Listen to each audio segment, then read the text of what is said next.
जय हिंद दोस्तों। हमारी कहानी की शुरुआत होती है 15 अगस्त 1947 जब भारत को आज़ादी मिली थी। आज़ादी के बाद से ही भारत को एक इलेक्शन की ज़रूरत थी ताकि एक सच्चे लीडर का चुनाव कर सके। 26 नवंबर 1949 को आर्टिकल 324 इन्फोर्स किया गया, जिसमें इलेक्शन कमीशन को एक इंडिपेंडेंट अथॉरिटी के रूप में माना गया।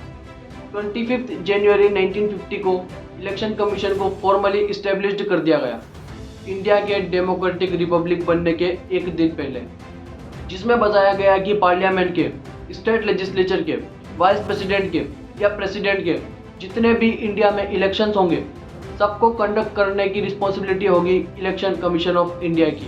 पंचायत और म्यूनिसिपैलिटी के लिए एक अलग बॉडी का फॉर्मेशन किया गया, that is state election commission of India under article 243 के और 243 ZA। 31 अगस्त 1968 को इलेक्शन सिंबल ऑर्डर पास किया गया, जिसमें हर पार्टी को एक अलग चुनाव चिन्ह दिया गया, जैसे कांग्रेस को हाथ, बीजेपी को कमल, और हर पार्टी को एक अपना अलग अलग चुनाव चिन्ह दिया गया। और इसको लेके अगर कोई भी डिस्प्यूट होता है भविष्य में, तो उसका फाइनल निर्णय इलेक्शन कमीशन ऑफ इंडिया ही करेगी। ये तो हो गया कि इलेक्शन की शुरुआत कैसे हुई। आइए समझने की कोशिश करते हैं कि इलेक्शन को कंडक्ट कराने की प्रोसेस क्या है।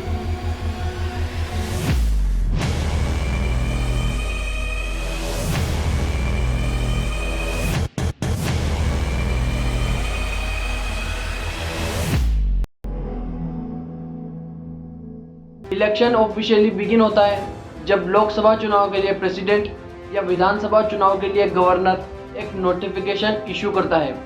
उसके अगले 7 दिन के अंदर अंदर कैंडिडेट को अपना नॉमिनेशन फॉर्म भरना होता है। संडे को कोई भी कैंडिडेट अपना नॉमिनी फॉर्म नहीं भर सकता। फॉर्म भरने के लिए खुद ही कैंडिडेट को रिटर्निंग ऑफिसर के सामने जाना होता है, जिसमें कम से कम 2 लोग उसके साथ होने चाहिए, जो उसके साथ हो उसी एरिया के हों जहां से वो इलेक्शन लड़ रहा है।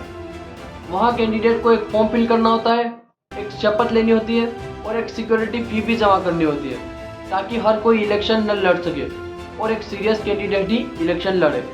लोकसभा चुनाव के लिए सिक्योरिटी फी 25,000 की होती है, वहीं विधानसभा चुनाव के लिए 10,000 की होती है, और शेड्यूल्ड कास्ट यानी अनुसूचित जाति के लोगों के लिए यही सिक्योरिटी फी आधी कर दी जाती है। यदि कैंडिडेट को कम से कम टोटल वोट के 1/6 वोट अगर मिल जाते हैं, तो उसको सिक्योरिटी फी पूरी वापस कर दी जाती है। इलेक्शन कमीशन एक डेट डिसाइड करती है जिस दिन रिटर्निंग ऑफिसर इन सारे नॉमिनेशन पेपर की जांच करता है। अगर किसी भी कैंडिडेट की उम्र 25 साल से कम हुई या फिर अगर उसने सिक्योरिटी फी नहीं जमा की है, तो उस कैंडिडेट को रिटर्निंग ऑफिसर के द्वारा रिजेक्ट कर दिया जाता है।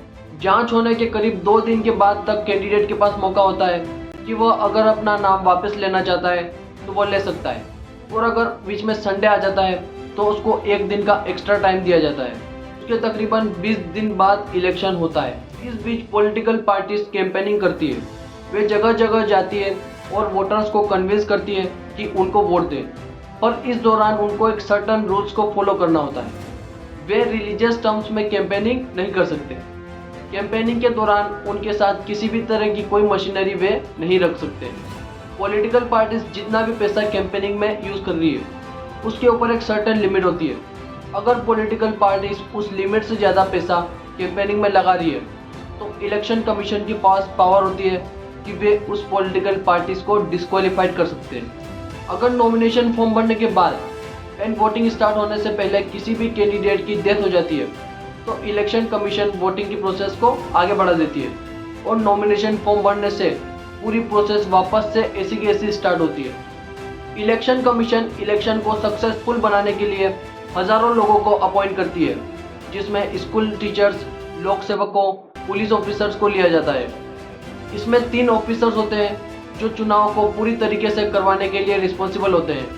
उसमें सबसे पहला है रिटर्निंग ऑफिसर।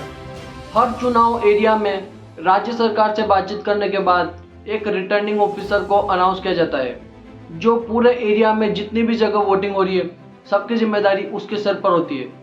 सभी नॉमिनेशन पेपर रिटर्निंग ऑफिसर को दिए जाते हैं, वह उनकी जांच करता है और सही पाए जाने पर उन्हें एक्सेप्ट करता है। इलेक्शन कमीशन के कहने पे वह सभी पार्टीज को एक चुनाव चिन्ह देता है और एक फाइनल लिस्ट तैयार करता है सभी कैंडिडेट्स की। उसकी देखरेख में ही सभी वोटों की गिनती होती है और बाद में इलेक्शन होने के बाद रिजल्ट भी रिटर्निंग ऑफिसर के द्वारा ही अनाउंस किया जाता है। दूसरा है प्रिसाइडिंग ऑफिसर। हर एरिया में कई जगह वोटिंग होती है जहां हजारों लोग वोट करने आते हैं और हर पोलिंग बूथ पे एक ऑफिसर को अपॉइंट किया जाता है जो वहां की सारी प्रोसेस को ध्यान में रखता है और वहां होने वाली सारी प्रोसेस के लिए रिस्पॉन्सिबल होता है। वह ध्यान रखता है कि सभी लोगों को अपना एक वोट करने का मौका मिले और वोटिंग करने के बाद वे सभी बॉक्सेस की सील करवाता है और रिटर्निंग ऑफिसर तक पहुंचाता है। तीसरा है पोलिंग एजेंट्स। हर पोलिंग बूथ में 3 से 4 ऐसे पोलिंग एजेंट्स होते ही हैं जो लोगों के नाम अपने रजिस्टर्स में मिलाते हैं, लोगों की उंगली पर न मिटने वाली स्याही लगाते हैं और रिस्पॉन्सिबल होते हैं कि लोग अपना वोट उनकी प्राइवेसी में दे सके। फ्री एंड फेयर इलेक्शन करवाने के लिए इलेक्शन कमीशन ने 2004 से ही फुल इलेक्ट्रॉनिक वोटिंग मशीन का इस्तेमाल स्टार्ट कर दिया है। इसमें सभी कैंडिडेट के नाम दिए हैं और कैंडिडेट के नाम के आगे उनके चुनाव चिन्ह दिए हुए हैं। अपने को जिस भी कैंडिडेट को वोट देना है उसके आगे बस क्लिक करना है और वो वोट उसको चला जाता है। मगर इलेक्ट्रॉनिक वोटिंग मशीन के आते ही कई मामले सामने आने लगे जिसमें कहा गया कि इलेक्ट्रॉनिक वोटिंग मशीन को हैक करना बहुत ही आसान है। इससे बचने के लिए सरकार ने ईवीएम के साथ वीवीपैट का इस्तेमाल करना शुरू कर दिया है। वीवीपैट एक ऐसी मशीन है जो ईवीएम के साथ रखी जाती है। ईवीएम में जैसे ही हम किसी भी कैंडिडेट को वोट करते हैं, वीवीपैट में वो स्लिप अंदर ही गिर जाती है और बाद में हम ईवीएम एंड वीवीपैट दोनों मशीनों में वोटों की अलग अलग गिनती करते हैं और दोनों तरफ से सेम रिजल्ट आने पर यह कंफर्म हो जाता है कि मशीनों के साथ किसी भी तरह की कोई छेड़छाड़ नहीं हुई है। वीवीपैट मशीन को सबसे पहले 14 अगस्त 2014 को नागालैंड में यूज़ किया गया था। उसके बाद 2014 के लोकसभा इलेक्शन की 8 कॉन्स्टिट्यूंसी में भी वीवीपैट मशीन को यूज़ किया गया एंड फिर 2019 इलेक्शन के बाद से वीवीपैट मशीन को सभी असेंबली इलेक्शंस में मैंडेटरी कर दिया गया। इसके बाद दोस्तों अगर हम बात करें कि एक आम आदमी कैसे वोट करता है, तो आप जब भी पोलिंग बूथ में वोट करने जाएं तो अपने साथ वोटर आईडी कार्ड और साथ में एक फिजिकल आइडेंटिटी प्रूफ जैसे आधार कार्ड या पैन कार्ड जरूर ले जाएं।